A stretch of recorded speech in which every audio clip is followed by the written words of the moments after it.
Operation Spider's Web has done better than just about any other film in the Ukraine cinematic universe has for quite some time.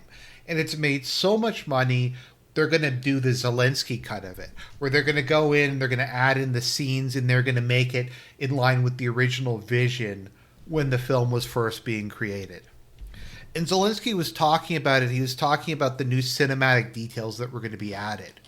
So this is an interview. He said what actually happened, and this is going to be a cool scene, is the trucks that had the drones in them were delivered to the location by Russian drivers who thought they were hauling portable cottages or just normal freight. They're in like these big wooden boxes, and they got hauled to these locations in the middle of nowhere, and none of the drivers questioned why they were dropping these boxes near a active military base. Although, then again, I don't know how close they actually have to be. And the SBU operatives were there, and they set up the drones, and then they remotely activated them after they had left the area. So to me, this brings an amazing image to mind. And with the help of AR, I've been able to kind of create a mock-up of it. So I like to think after they set up the drones and they started driving away, and then like one of the SBU agents in the car presses a button, and you see like the top come up and the drones start to fly out, and then they all light up a cigar and start smoking. And then there's an explosion in the background, and we see the planes start to get hit by the drones. And it plays Frank Sinatra's Ain't Love a Kick in the Head. And then they all laugh together like it's a heist movie. I think it's a good detail. I think it's going to be a cool couple of scenes they're going to add in. I kind of like the idea of maybe adding a bit of a psychological horror aspect to it, wherein the Ukrainian SBU agents were actually hiding in the boxes the whole time. Or better yet, they were like clinging to the underside of the trucks as they were driving across Russia. Now that would be cinematic. But that's the new detail that Zelensky has added, and that we're just going to believe. The thing is, it's just breaking character for a moment. It's such like a strangely mundane explanation. It actually does kind of make sense to me. That they just got some like normal Russian truck drivers and paid them to haul the stuff to the location. I mean, I don't really know that much about truck drivers in Russia, how much they like actually inspect the crates and stuff they're hauling, but they're going to be inspecting them from now on. And we got the SBU shot of them driving away, not looking at the boring explosion, smoking their cigar. So, despite the success of the film and the fact that we're going to get the Zelensky cut, there have been some problems. There have been some detractors. Some people argue that the executives at the UCU inflated the box office numbers by a factor of about 100%. So initially, when the movie was launched and Operation Spider's Web was carried out, the Ukrainian intelligence claimed that they had hit 40 Russian strategic bombers and destroyed 20 of them. And at the time, I'd said, you have to take this with a big grain of salt. But if that's true, that's a lot of aircraft that they took out from a relatively limited number Russia has. So now the U.S. has come out today and said, actually, it was probably more like they hit 20 bombers and maybe 10 were actually destroyed. So that kind of puts a bit of a damper on the box office numbers we were looking at. Now, Russia claims that while several planes were damaged, none were destroyed and were complete write-offs, and they can all be repaired. So believe who you will. For the sake of this video, we're just going to say that the U.S. is correct, because I can't see the U.S. lying and saying the number is lower than they think it is to make Russia look good. Now, a couple days after Operation Spider's Web, Russia launched what appears to have been a pre-planned large-scale drone and missile attack on Ukraine 5 days later, and it did a whole bunch of damage. So it apparently didn't really stop the pre-planned missile attack with the strategic bombers, and it doesn't look like it's really going to deter them in the future, and probably a lot of these are going to be repaired relatively soon. So The box office numbers were a little optimistic, to put it mildly, but the additional scene of them driving away with Frank Sinatra, that's definitely going to help. Okay. So while all this was happening, the world was briefly like really excited about this. They said this movie's amazing. I laughed, I cried.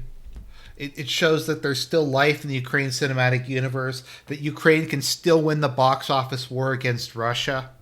But then it started to sink in. Okay, so around in the 1980s, there was a series of negotiations between Gorbachev and Reagan and other Soviet leaders and U.S. leaders on strategic nuclear arms limitations or intermediate arms limitation. But the idea is both sides were trying to de-escalate the possibility of a nuclear war by reducing the number of missiles, by reducing the total number of nuclear weapons. The idea was, I think, very logically, okay, if there's fewer missiles that are pointed at the other country, there's fewer things that can go wrong.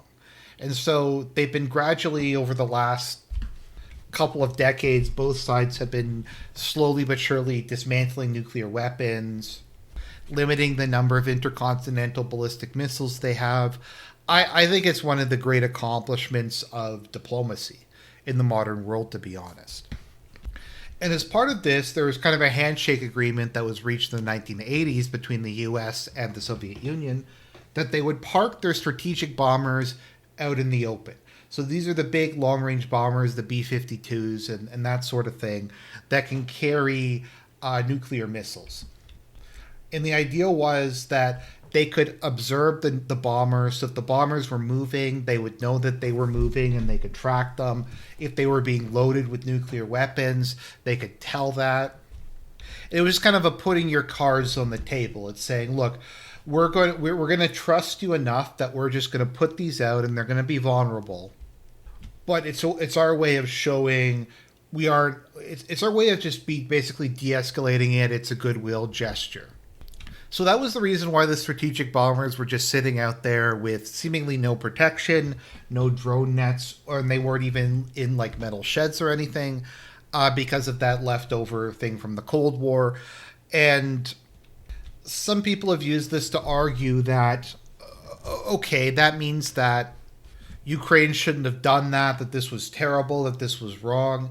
Now, my position is Russia lost any right to claim an exemption for them or special protections from them the second they started to use them in the war.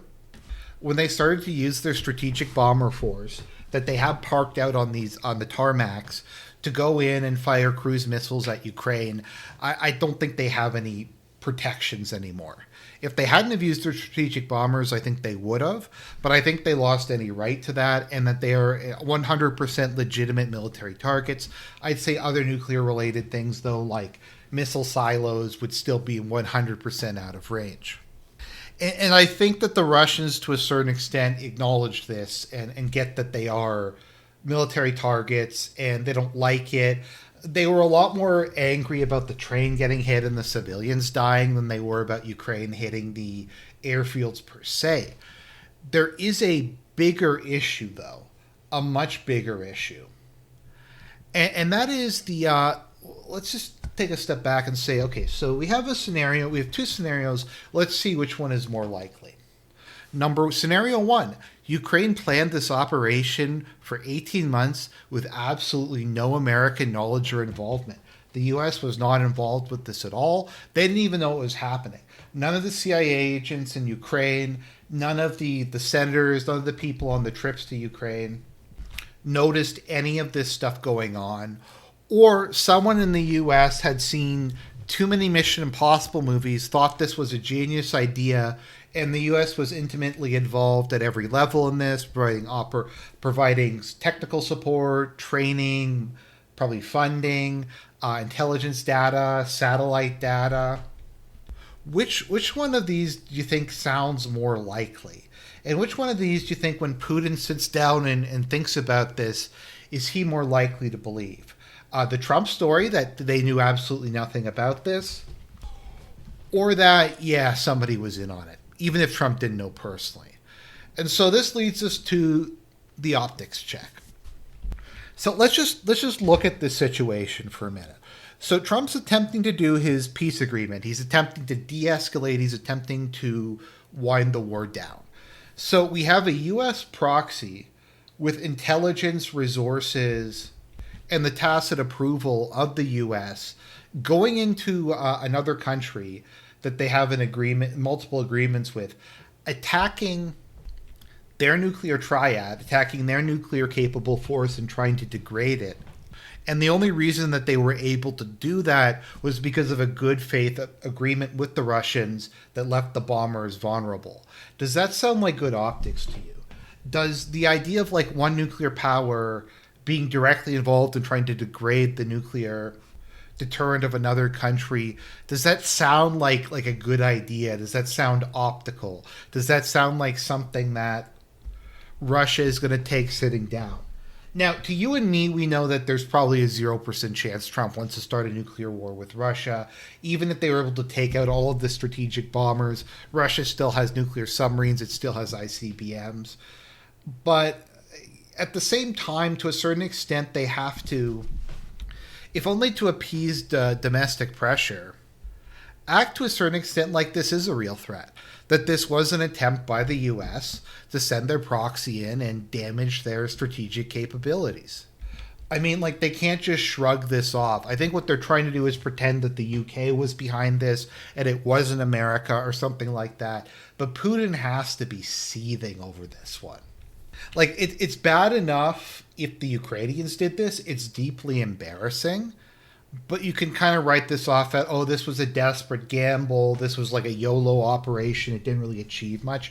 But the fact that the U.S. was almost certainly involved in this and intimately involved with this is really bad. It's really bad. People are panicking at the Pentagon, apparently. Trump has denied all knowledge.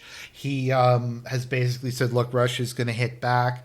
I don't think this has really sunk into the mainstream media just how serious this is. And I do believe that when it comes to nuclear weapons, it's not worth it. It's not worth screwing around with that. Even if there's a 1% chance that something could happen, it's just not worth it. Especially to gain a temporary movie tactical advantage that didn't actually wind up doing anything. Is that worth scuttling decades of trust, one of the few areas of trust left between the United States and Russia, in their cooperation on limiting strategic nuclear weapons? No, I don't think Ukraine is worth that.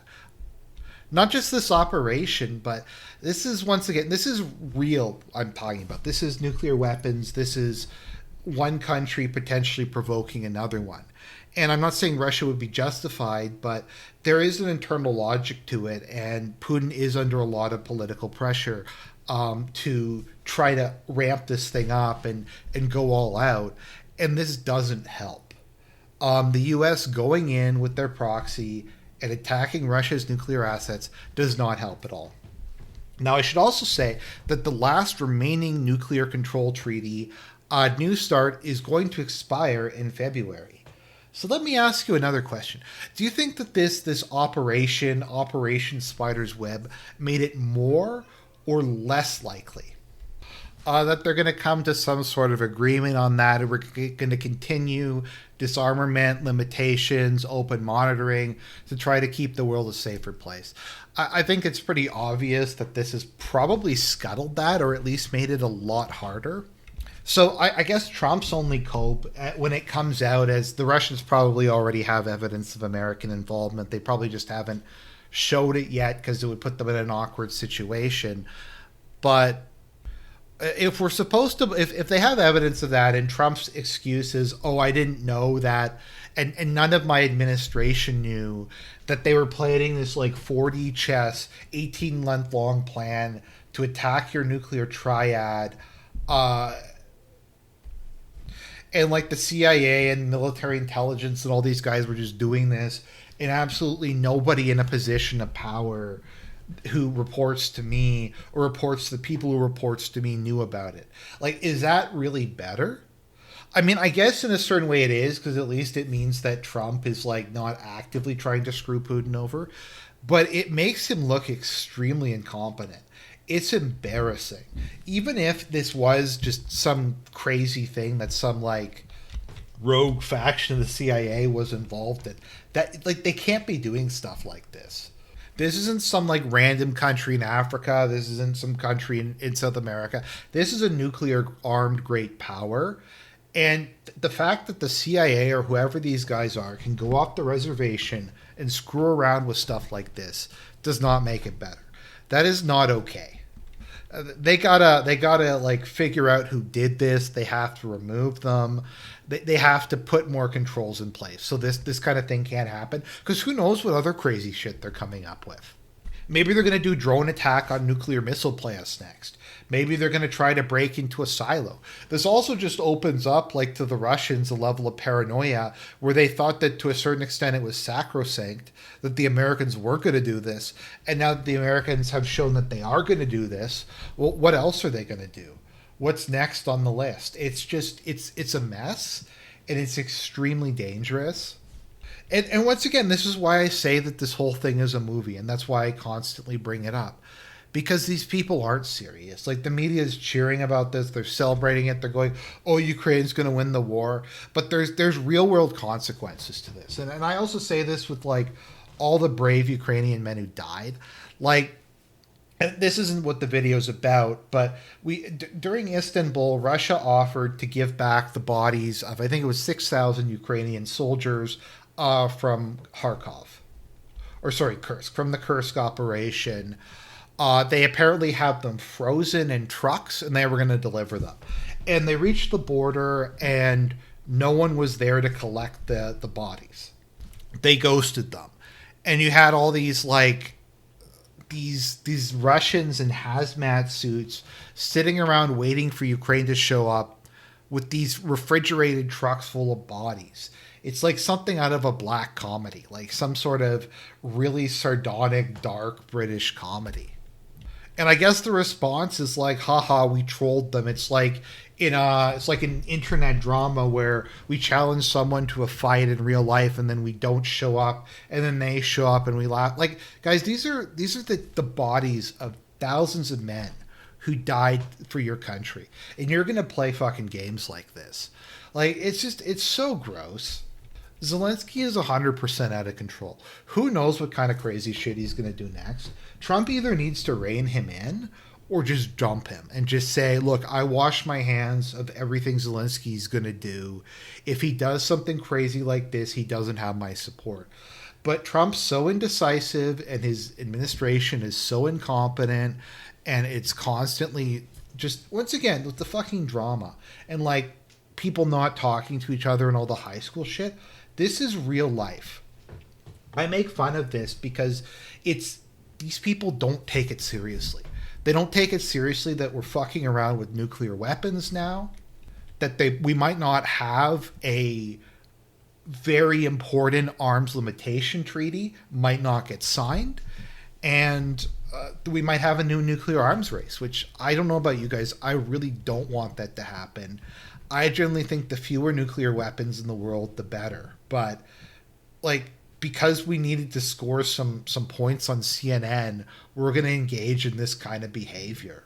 It's retarded. It's disaster. And it is actually I'm kind of getting upset talking about this because I do think one of the great accomplishments of the 80s and 90s was the various treaties reducing the number of nuclear weapons. I think that showed real progress and took real trust and did make the world objectively a much safer place. And now they're just gonna throw that away. And maybe I'm exaggerating, but it's not so much about this particular event. It's the attitude and it's the way that things operate. That something like this could even just happen is really bad. Anyways, that's the video. I hope you enjoyed it. I hope you learned something. God bless everybody and have a great week.